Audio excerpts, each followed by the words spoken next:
saviturvarenyam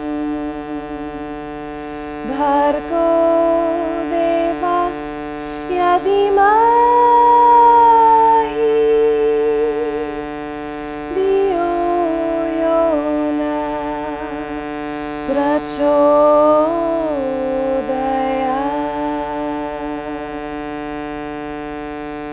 Om bhuvah swaha tat saviturvarenyam bhargo devasya dhimahi dhiyo yona prachodayat.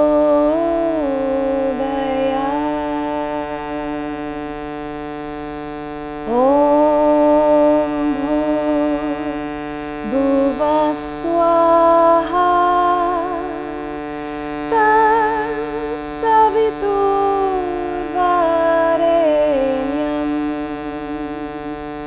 bhargo devasya dhimahi dhiyo yona prachodayat.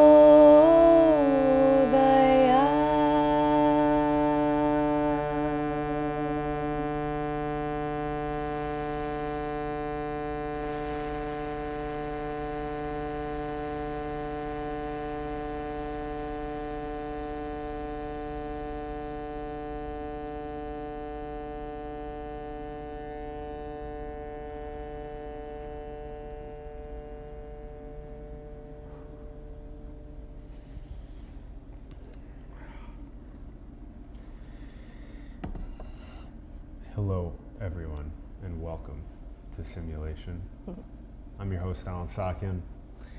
Very excited to be talking about sound, meditation, and Ayurveda. We have Serena Malkani joining us on the show. Hi, Serena.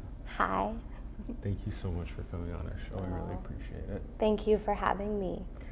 We're so grateful and blessed to have you, and what an incredible first song that was. There were so many interesting vibes that come up for me during that.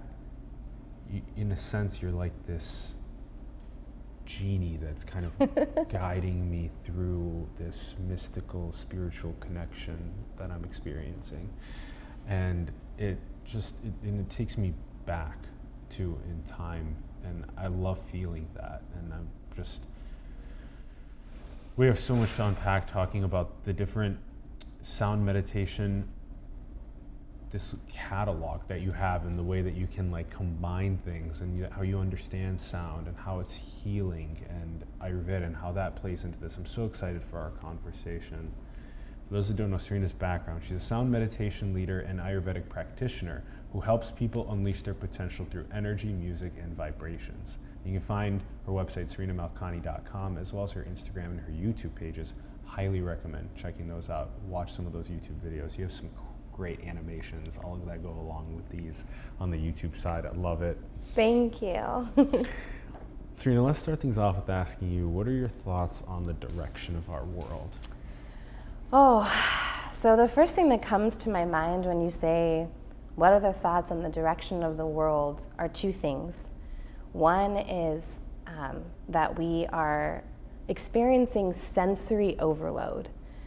There's so much information coming at us at all times.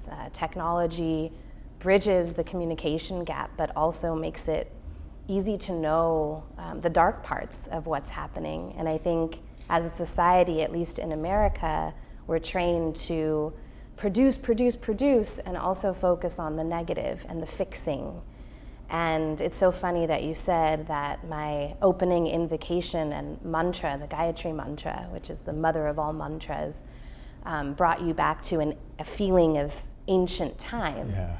Because that's where I think we need to go, is back to our ancient roots, the people that existed before all of this technology and all these different ways of communicating came about.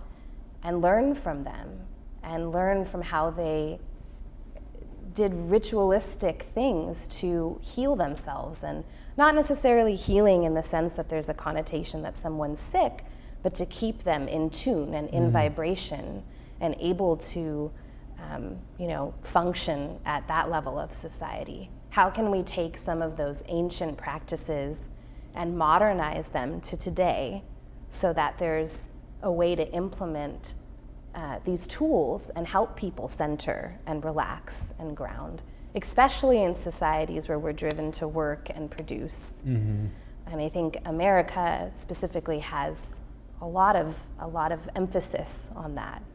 Yeah, and now the second largest economy in the world, China, which is soon going to be the first, is doing the same thing with their productivity, with their humans that are there. And there's 4 times as many humans there that are doing the hyper-productivity, which is that many more of these, like you explained, there's like tuning, each human as a tuning fork that's being overstimulated by sensory overload. Whereas like indigenous people are walking around just like ding with nature all the time, every breath, every bite of food, every connection to trees, animals, all that is. And right, there's this intentional presence that I think we lack. One of my favorite teachers told me that the other day, working on my own growth as a sound meditation facilitator and someone who's offering a message is, what kind of intentional presence do we have on a daily basis, and how much of our day is on autopilot?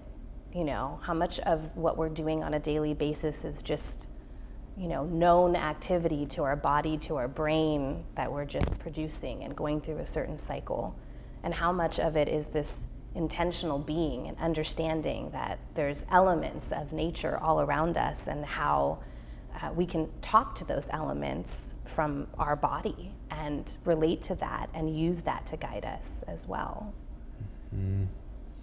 Yeah, and then we'll be talking more about that with Ayurvedic practice as well. This is just an array of instruments that do tuning in that most raw form of alignment. And I'm also excited to talk to you about, let's actually jump into that. I want to know about it. How did you pick up your interest in sound meditation, Ayurvedic practice, but like specifically people come in and they're like, oh, I have a piano or a guitar or whatever, and you're like, Alan, this is called a Shruti box. And I'm like, what is that? Where does that come from? How does one even find that instrument? And versus the Tibetan singing bowls, which people are a little bit more... It's more popular. Definitely. So the Shruti box was introduced to me by Sylvia Nakash, one of my sound meditation teachers. And it was actually originally played by the foot. And it's an ancient Indian instrument. And, you could have like a one-man show, somebody playing a sitar or another instrument, percussion instrument, and they would be folding the Shruti box with their foot to be able to make this drone. Yeah. And sometimes you see these out and being played with people who are actually giving a presentation or a talk about something important. And the reason why is because the effective quality of the Shruti box is to help the brain go through a process called entrainment, which essentially means that your brainwave patterns are essentially trying to come together and form an equilibrium. Like consonance versus dissonance. Exactly. And once that happens, you're able to relax. The human brain relaxes into it, your ears open, you begin to, essentially tune yourself through having these long-form drone tones come into your body. Yeah. And then you can actually access and learn and process what someone is saying a little bit better. So this is meant to induce, in sound we call it the relaxation response in the human body, which is what all of these instruments are aimed to do, as well as when you're using your own voice to open and tune yourself. So there's a way to receive sound and also emit sound. And there's a lot of energy that happens when you're actually making noise and then sealing yourself with sound. And from a physical and health perspective, stress is the number one cause of disease in the human body. It's all correlated. So if you're mentally stressed out about something, that is more than likely going to manifest physically in your body. And so if we can use sound, which is the backdrop of everything is a sound, including us. Everything that exists makes some kind of noise, and we are talking through our frequencies right now. Yes. So if sound is everywhere and it's in our existence, then we can use it as a way to tune ourselves. It's kind of like, just almost common sense, right? When we listen to a song that has an emotive quality, like an Adele, she generally is talking about a breakup or something like that, and there's this sadness. But when we listen to that, we feel that so deeply. And our body, our brain, everything goes into that mode. Similar to when we're going, dancing and we're listening to some EDM and out and, enjoying that vibration with other people and wanting to be pulled up into a different kind of energy. We're always using sound as humans to affect our daily function and how our brain is actually processing things. Yeah, this idea that I can drone with an instrument, so I can repeat. Was it a G? What was the What note? we were playing was a D. It was a D. Okay, Yeah. so that I can drone this D over and over again, and this is kind of similar to like an accordion in a sense. Yeah, It it's kinda like a has portable, a little bit more portable Portable harmonium or accordion. Yeah. It is set to the Eastern scale instead of the Western scale. So for musicians out there, the Eastern scale means that the note A is equivalent to 432 hertz instead of 440. So it's a different effective quality that's happening, and the way we hear the music is different as well. Interesting, maybe more spiritual inclined. They say that there's, the Eastern scale generally has that, kind of theme of being a little bit more spiritual in the type of music that's offered and rendered, and there's controversy over it, so I won't go too much into it. But Almost as though the West's recent development, and it's even down to things like the music being less spiritual, have made it so able to focus on just hyper productivity, building the tech, building the science, building the singularity, et cetera, et cetera, et cetera. right, and the 5G, right, And the next, no longitudinal testing, but don't worry about that. Yeah. Well, it's like there's an electromagnetic field of energy that's always surrounding us, right? And these instruments help tune the field around you. Yes. And that means that when we're pulling from that electromagnetic field that's surrounding us, we're also inviting a certain vibration into our bodies. And again, this, like what I was talking about with sensory overload, that's creating a sensation. Okay, so we can drone ourselves into consonants. So that's something that we can do. So yeah, Ori and I have gotten obsessed with using a xylophone at Oh, yeah? the place that we're at right now. And it's just fun to be able to just play with it and then feel it and then also sing with it. So that was the other component, is so you can get into a droned state of consonance, let the music tune you, that vibration, frequency, energy tune you, and then you can then practice. And this part is something that I know a lot of people struggle with. It's kind of like also first appearances on video, or first time playing a sport that you don't know, first time singing, right, or playing an instrument you don't know. It's so important to just try. Right, and trust. And trust. Too, right? Yes. And I think a lot of people have, blockages or just fears around opening their voice and singing, because we're always taught, oh, you have to sing a certain tune, or this is off tune, or this is a tone. And really, it's about making noise and creating a vibration with your body, right? So when we sing, even if it's an ah or a silent hum to yourself, you're actually vibrating over 246 bones going down through your body. So imagine what that's doing to you from a bone density perspective. Yes. What's happening to your body? How is your blood moving? How are your organs listening to that? All of those things, right?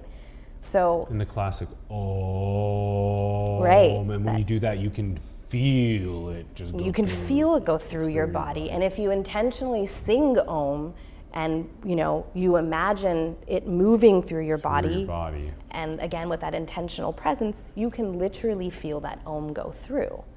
And let's do that quick. Okay, let's do it. That. Yeah, let's do that. Everyone, please join us. Yeah, join us in a collective Om.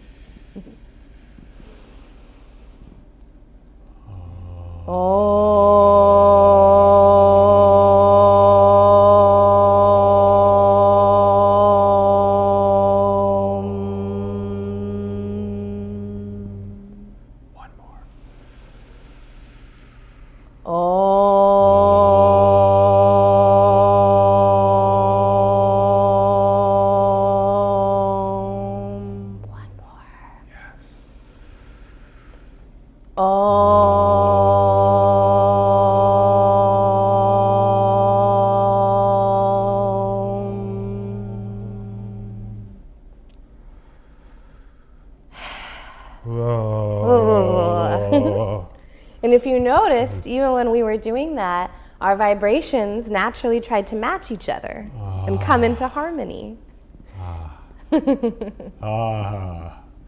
Just, the Om, the sound in general just has me feeling, completely differently than normal. And that's so nice. And to be able to recreate that for ourselves, these feelings of, this is like one of our best friends. Sound is one of our best friends. It's been around with us forever. We don't exist without sound. Yeah. Our frequency is the way we're connecting with each other and communicating. And also we have this inner silent voice. Like if you were right now to close your eyes and say hello to yourself, you could literally hear a voice. And close your eyes. Yeah, that's right. And say hello. And say it in all kinds of funny ways. Hello, hello, hello. You can literally hear yourself. There's a voice. And no one else can hear that. Exactly. That's so interesting. And we're not actually emitting a sound, but we're creating a thought which has its own signature as well. Right, and every thought has a vibration to it, negative or positive, right? Yeah. And also we're sitting with that same voice that's saying hello, that we can control to do that. We're sitting with that little voice that's talking to us at all times, right? And sometimes we're in a place where if we're anxious or nervous, that little voice can guide us to maybe making decisions based on that anxiety or on those nerves, versus being in this centered, this is my voice, I'm gonna listen to it, I can feel into it, and I'm tuned up to know that this is the right decision or the right thing to say, etc., etc. And that comes from two things: being in tune and vibration and deep listening. And sound can be, these forms of meditation can be used to deeply listen to yourself. And that quality of meditation then creates a vibration in you that's emitted out. And then what does that do from a ripple effect if we're all walking around in tune and being aware and conscious of the decisions and things we're saying and feeling open to do so? Yeah, having more transformed consciousness as tuning forks, walking around, cascading butterfly effects. Let's continue on this journey. Yeah. Yes. Okay. So take us on how you got started with this. How did I get started? So I've always loved music, and I used to sing at the Top of the Mark in San Francisco. I used to sing standard jazz songs while I was studying in graduate school.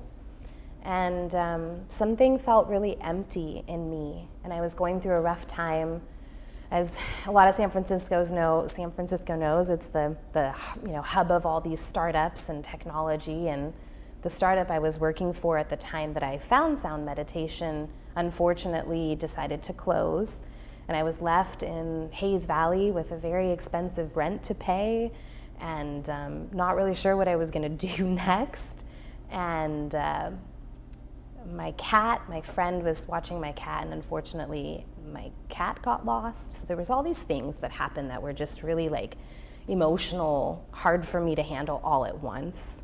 And I started researching sound and researching music, healing, sound therapy, all these different keywords in Google. And I found this school and this teacher, Sylvia, who I was referencing earlier, who teaches a class on sound, voice, and music healing.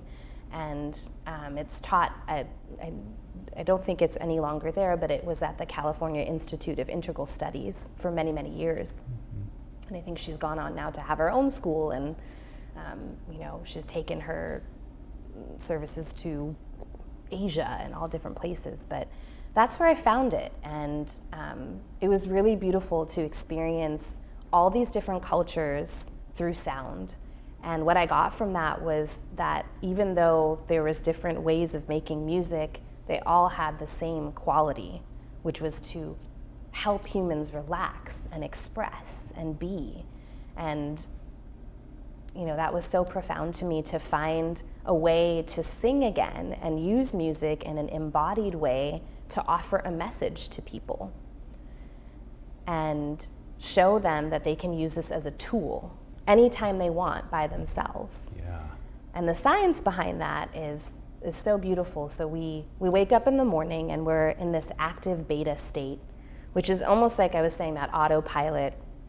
You're going to go get that coffee, go to the bathroom, your commute, et cetera, et cetera. That's my favorite time to pause and just enjoy the several minutes of just beautiful morning without the autopilot mode. And yeah, kind of like there's so many things that point towards you being able to achieve your North Star more effectively if you spend your morning and evening before bed and when you wake up just envisioning what your North Star is and what your path is to get there, and just taking deep breaths, being grateful, stretching a bit, these types of things. Having that morning practice. Yes. But when we make a consistent vibration with sound, even if it's just a hum, doesn't have to be a beautiful singing thing or anything. Yes. 21 minutes of consistent sound will begin to completely downshift that beta brainwave pattern, that beta state that we wake up in the morning, down to theta. And theta happens naturally, the theta brainwave pattern and cycle happens naturally when we're in the last couple hours of our sleep cycle, where that kind of dream, half awake, half asleep state, mm-hmm. That's our theta brainwave pattern state. So sound has that same quality if we do it consistently.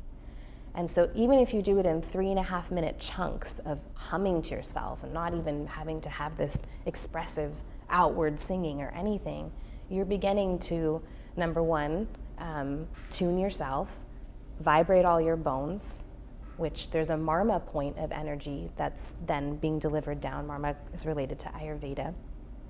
And you're essentially massaging your whole body with vibration.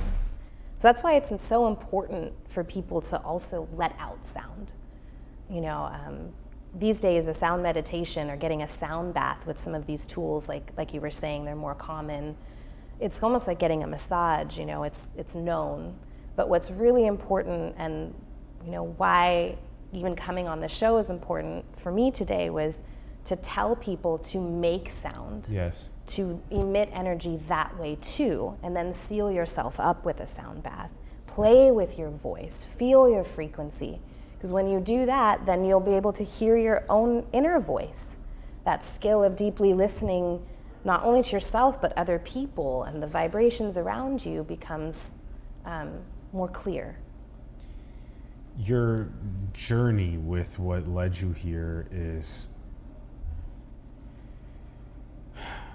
sometimes these are our tests of faith along our path, and to see, you know, what were the bifurcating moments that led you to discover your own passion for searching for music and for testing your own musical abilities and for playing around with different instruments, and then, like you explained, you know, coming here onto the show and enriching us with your enthusiasm for sound and helping other people tap deeper into their own relationships with instruments. It should be law. Every human should have one instrument in their home.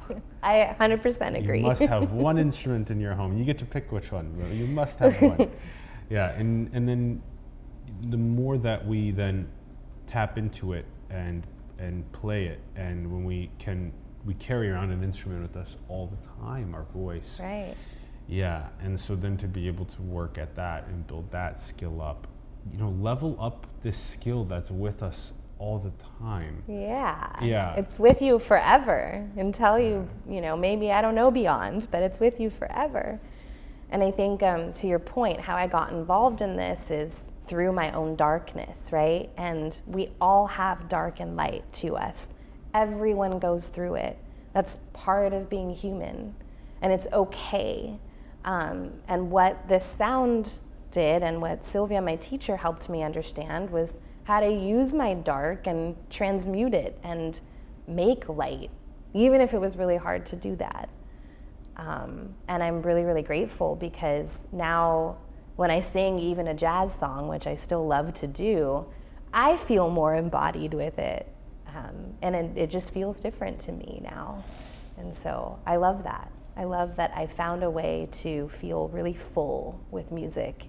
And that idea of performance is no longer part of my vocabulary. It's about an offering, and it's about an invitation to play with your own voice for me. Yeah. To have more people feel like they're being invited to play with their voice out in our world is massively important. Okay, so then walk us through then how you ended up picking out the different instruments, how you ended up taking people through the processes of sound meditation, what that's even like. Yeah. So the instruments came as I deepened my practice. The first one was the Shruti box. Shruti means two things: note in Sanskrit, and also truth. And note and truth. Yeah. And it helps. It's a drone, right? So when you listen to it, that entrainment process is occurring, and that allows me to then make vibration with my voice and let it take me to wherever and just be free and express whatever's coming from whatever channel, whatever it might be. And then I started leading meditations with people with just the Shruti box and helping them. And I'd love to do a little sample with you. Yeah, okay. Let's do it. Yeah, let's do it. If you want, should we do it now? Should we do now? Okay. Okay. Okay, let's do it. I did bring you your own little Shruti box. Yeah. Serena brought me you call this a mini Shruti box? Yeah, it's just a mini version that it has the same notes, but you can carry it around a little more easily. Oh my so gosh, this you is can actually start hearing it. Yeah. This is actually an octave. So it's essentially C to C. Okay. As if you were playing a piano. These are the sharps. Okay. And same thing on this one. Same thing. C to C and sharps. Cool. These are just more densely packed together. Okay. Yeah, and it's just a smaller, like you'll have to play that a little bit more quickly in order to keep the rhythm. Yes. And this one is a little bit, sustains the note a little bit more because of the volume and how big it is. I feel like your younger brother. It's so nice.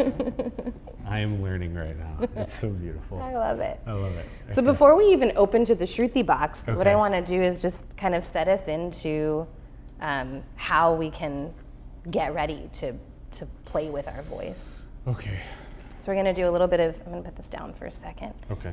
We're going to do a little bit of alternate nostril pranayama breathing to get ourselves into a place to make noise and be in the sound. Alternate nostril? Alternate nostril breathing pranayama. Or pranayama. Yeah, okay. Which will just kind of help balance our energy Okay. So what I want you to do is plug one. Join us, everyone. Yes, please join us. Yeah, okay. Plug one. Plug one nostril, and then take a deep inhale on the other one.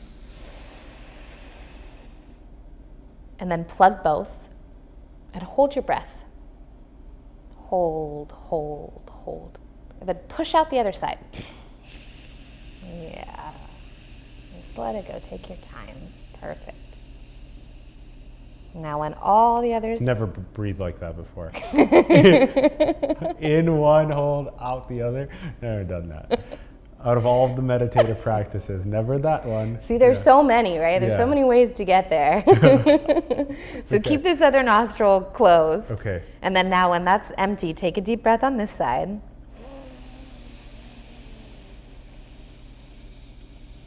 And plug. And hold, hold, hold, hold. And push out the other side. Beautiful. One more time, deep inhale on this side.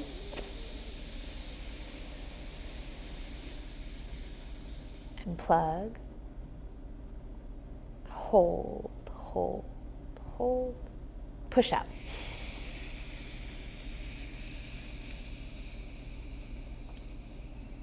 Now go ahead and use the full power of your nose. Take a deep breath.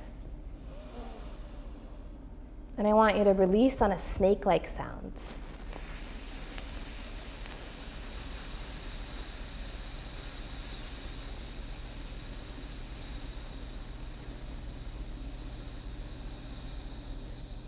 Beautiful. One more time. Feel your belly expand. And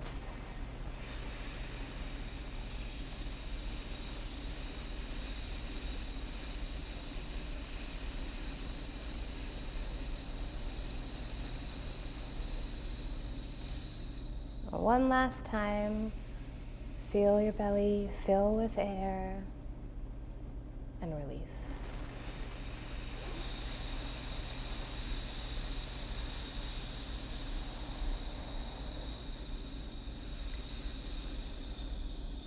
On your next inhale, what I'd like you to do is meet that snake-like sound with your voice and let any sound come out. So take a deep inhale and let your voice meet your breath. So, si, yeah. so, sa,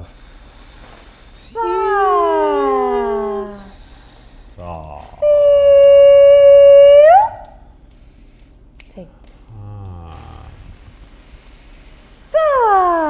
It doesn't matter what comes out. It doesn't have to be pretty. Sa, Sa. It could be anything. So, Exactly. si, ma, sa, la,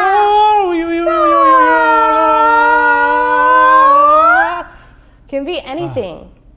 That's part of being free and feeling free. Yes.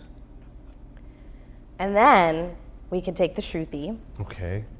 Gosh, that's part of being free.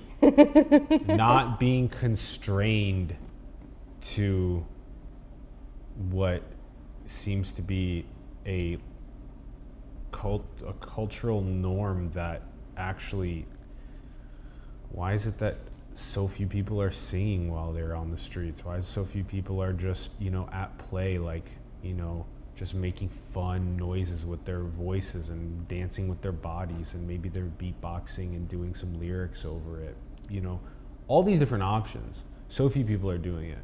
Well, we're told not to, right? We're told to. Yeah, and I'm kind of, I don't know, maybe I'm a little bit worried. I'm not sure if I understood him correctly or not, but there was this guy, Matt, at the Chinese consulate today, and he was telling, he's lived in Beijing for like 11 years, and he was just telling me in two separate occasions, but he was just telling me that people are very careful about social norms and to not, they're very socially aware. They don't want to affect other people's, ambiance and energy. And I'm like trying to understand that and, embody it and realize it. But at the same time, it's like, I kind of don't want to walk around a bunch of other people that are not expressing themselves I want like people to be on the streets expressing themselves to whatever creative degree they want to be. And for me to be like, wow, look at all these cool creative people. But maybe that's just some fantasy world that I live in. But I would personally love to see that too, you know, but I think that there's a container that we can create and help people take the steps to being able to do that for themselves at any time, right? Not just in the shower. Yes. When your voice always sounds good, right? Yes. So like being able to just say, this is my time to listen to one of these instruments and just mess around. And there's no wrong or right. There's no pretty or off tone or on tone. It's just about vibrating. Yes. Right? Yeah, which is why we were so cool about just being like, we could have a conversation right now just with sound. We didn't even have to talk, and we could have an energy being exchanged, right? Yeah, Ori and I were, Ori and I spent like 2 hours or something like that with one of our friends, Anil Nyberg, just like laying on this carpet in the studio and just making noises and just transforming our consciousness together in a completely sober state, just enjoying the whatever came through us energetically, musically, through sound. And it was all different types of audio, and it was didn't just, matter, right? It was gorgeous. It was like play. It felt like a child. I felt innocent and pure, and I felt so far away from the economic machinery of productive civilization. Right. But then I realized that everything that I did made me way more productive afterward, because now I have more of a true, I think, spiritual grounding in childhood, and more of a spiritual grounding in play, and right. So And that makes you more authentic, right, to yourself, and it makes you aware, even if you're not expressing in the streets and going wild, there's something centered about you because you've given yourself that permission to do it. Yeah. And you know, using sound like this is like exercising for an hour. It really is what it's doing from a scientific perspective to your brain. And how do we all feel when we go to that like amazing yoga class, or great you know, swim, just like great swim, great or running around the track. Nice night of sleep. This can do it the same way. Just again, like that idea that one meditation might not work for someone, but it could be the saving grace for someone else. Yeah. You know? Yeah. And the different instruments. Just like different instruments too, right? Certain things talk to you. Yeah. Oh my gosh. Okay, so now we take what we learned with that. Okay. And now I'll try to, depending on, you know, how open the person is feeling, try to make some noise together with them. So what I'm going to walk you through, which everyone can do together, and a good way, it's a tool that you can take for yourself and do it anytime, is the Tibetan warrior seed syllables. So this meditation came pre-Buddhism, pre-Buddhist times, and there's 5 main energy centers that they focused on, each having a certain ancient sound to them. And we're going to go through each one and just sound it out together. So if you could put your Shruti box on the second node. Yes. Perfect, you got it. And which one was this again? The D. D. This is D. So we're in D. Okay. And we're going to make some noise together. At 432. This is 432 hertz. Yeah. Okay. Got something? Ooh, it matches perfectly, right? So cool, right? Yeah. It is so cool, yeah. The first seed syllable is accessing the crown and above the crown energy that's coming in through this area, third eye. And it's simply ah. Ah. So I want you to close your eyes, everyone close their eyes, and imagine a white light coming down through your body as we sing ah together. Take a deep breath.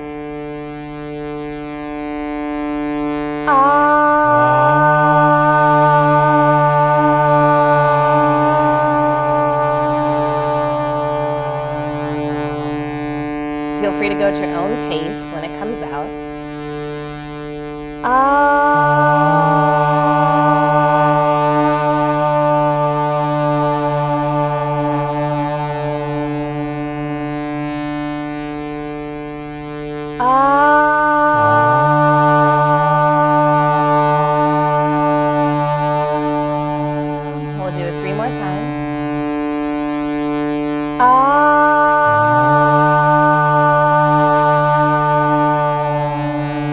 next one, I want you to let out all the stress you've been feeling in the day. Really let it out. Yeah, it doesn't have to be pretty.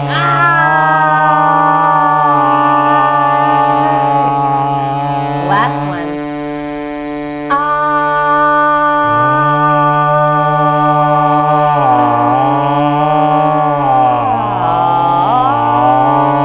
Beautiful.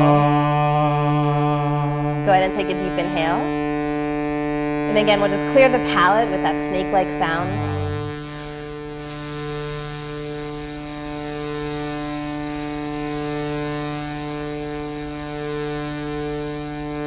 One more breath just like that.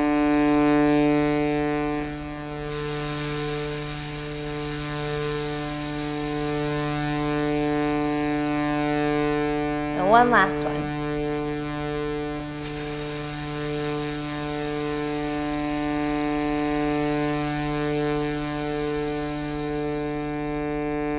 I'm going to walk you through to the next seed syllable, which is for our throat center, this area right here. A way we express and communicate, receive communications as well.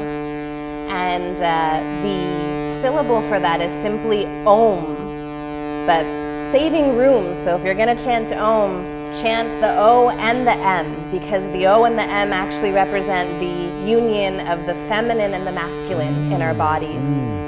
And the color associated with this energy center is a beautiful blue. So as we do this, I want you to imagine a blue light coming in you and also emitting out of you. We'll do Om together. Okay, and the blue light's also coming from the top, or where would we imagine the blue light coming from? Right from here? So right just, here. just kind of like emanating from right here outward? Okay. Beautiful. Okay.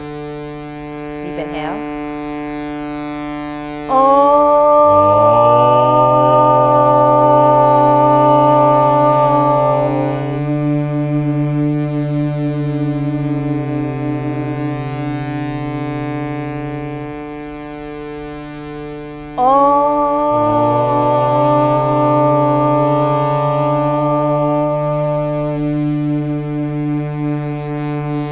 Again, let it all out.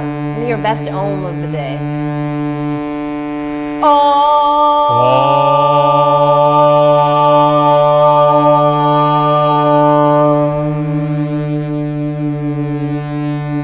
Couple more times.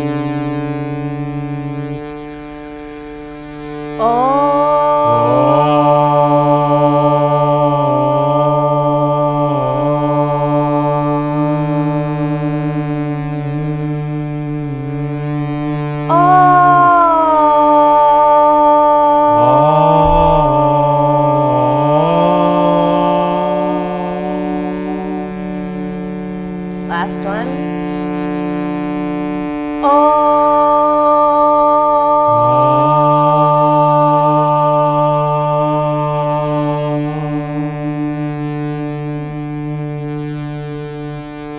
We'll go ahead and clear the palate with the snake sound.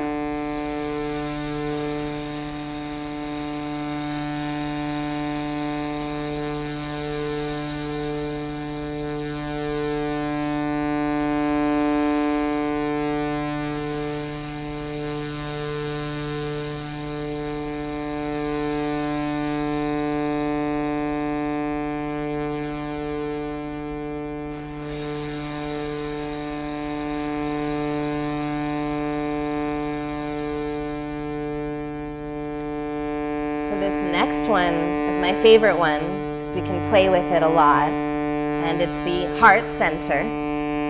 And the seed syllable for the heart center is hung, and it's spelled H-U-N-G with an overpronounced H, as if you're, letting out energy through that H.